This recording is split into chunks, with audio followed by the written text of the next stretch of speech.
Hey, we all know how we're gonna die, baby. We're gonna crash and burn, burn, burn,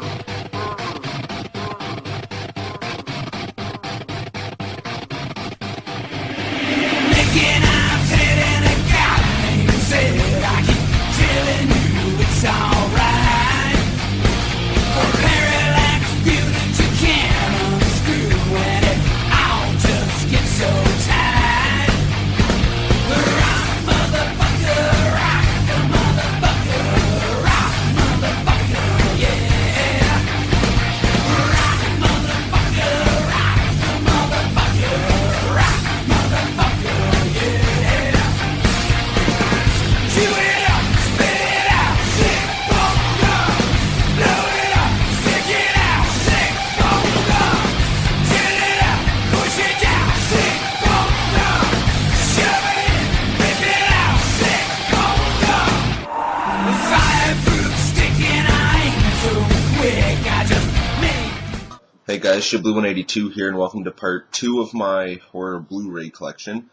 This could have been part 48 of my DVD collection because I do own it on DVD as well, but I did want to talk about the Blu-ray over the DVD just because it is the director's cut of the film. But anyway, that film is Cabin Fever. It came out in 2003. It was written and directed by Eli Roth. It stars Ryder Strong, Jordan Ladd, James Debello, and Cernia Vincent. So a couple of those guys I really don't know which one's which, but I know Ryder Strong is your main character in this movie, who you may also know from Boy Meets World, who played Corey's best friend Sean. But anyway, like I was saying earlier, this is the unrated director's cut, which I had never seen before until I picked up this Blu-ray, so I was kind of excited for that. Here, as you can see on the DVD that I own, is just the regular theatrical version. It is not uncut. It's not unrated, just Terror in the Flesh, regular holographic cover theatrical version DVD. So when I saw this Blu-ray, I was definitely excited. I had never seen the director's cut before. I noticed it ran about 8 minutes longer than the theatrical cut, so that just filled me with excitement. Now, to get into the storyline, you have these 4 friends who are going off to a cabin for a week to celebrate the end of school. College is over, they're done college, university, whatever, and they're going out there to just have this great time, let loose, get drunk, spend time with their friends, and just go out there and relax. And what ends up happening is this completely fucked up, sick dude. He's got some type of flesh virus or something, ends up banging on their door late one night. But he's got this shit all over him, and he's vomiting blood all over the place, and they really don't want to get themselves sick. So they go out there, and they just start trying to scare him off. They're beating baseball bats off their truck, stupidly enough. I know, you're going to beat the shit out of your truck to scare some guy off, which always kind of bothered me. But anyway, he was inside the truck spewing blood all over it, so I guess they did kind of have to do something. But anyway, long story short, they end up setting this guy on fire, and he runs off into the woods. They think this is the end of it. They're not going to hear from this guy again. They either scared him off, and he's hurt badly, or he's dead. So the next day, Officer Winston, awesome character. You may recognize him from Detroit Rock City. He's the kid whose mom's car they borrow. But anyway, back into the actual storyline. Ryder Strong's character ends up talking to Officer Winston, telling him that this guy came over here, destroyed their truck, vomited blood all over everything, and kind of traumatized the girls, and the girls really want to go home. So knowing the girls want to go home now, this officer tells him, don't worry about it. He calls him Party Man. Have a great party, man. Go out there, have a good time with your friends, and don't worry about this guy. I'm sure you just scared him off and he's not coming back. Well, they don't have to worry about this guy coming back because he is now, after they set him on fire, I don't want to ruin it too much, but I guess it's not ruining it. After they set him on fire, he decided to jump into the local reservoir to put himself out.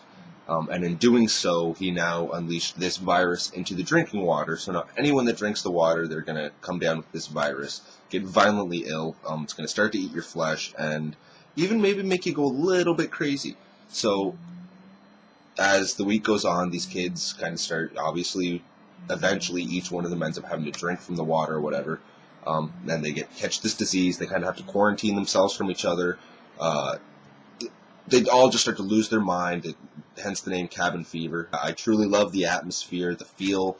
You truly get the sense that these people are fucked up.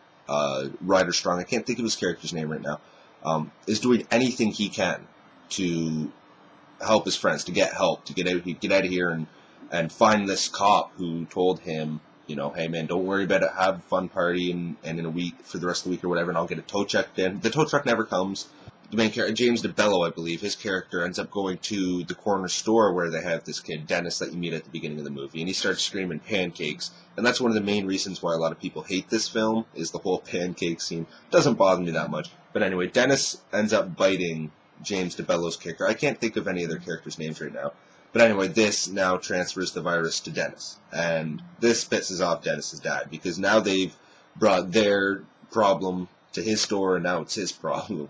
So he says. Anyway, he grabs a shotgun and ends up chasing James Debello's character back to the cabin, where he blows his head off, and this is where really the director's cut kicks in, because there's a lot more added scenes of gore that you don't get in the theatrical cut.